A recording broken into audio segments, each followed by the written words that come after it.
জয় শ্রীরাম। জয় শ্রীরামচন্দ্রের জয়। আজ রামনবমী, আর এই রামনবমীর দিনে অবশ্যই একটিবার হলেও এই রামনবমী ব্রতকথা শ্রবণ করবেন। অযোধ্যার রাজা দশরথের পুত্র না হওয়ায় খুব দুঃখে ছিলেন। তখন কুলগুরু বশিষ্ঠের উপদেশে রাজা সস্ত্রীক শিবদুর্গা মন্ত্র জপ করতে লাগলেন। রাজার ভক্তিতে সন্তুষ্ট হয়ে মহাদেব তাকে দেখা দিয়ে পুত্রেষ্টি যোগ করতে বললেন।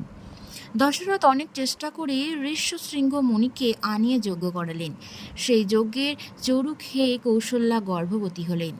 তারপর চৈত্র মাসের শুক্লপক্ষের নবমী তিথিতে পুনর্বসু নক্ষত্র উদয়কালে শুভ যোগে শুভ লগ্নে ভগবান নারায়ণ রামচন্দ্র রূপে কৌশল্যার গর্ভ থেকে ভূমিষ্ঠ হলেন।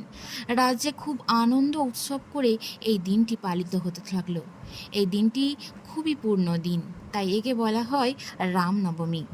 রামচন্দ্রের ভক্তরা অবশ্যই কমেন্ট বক্সে জয় শ্রীরাম লিখে যাবেন। ধন্যবাদ সকলকেই।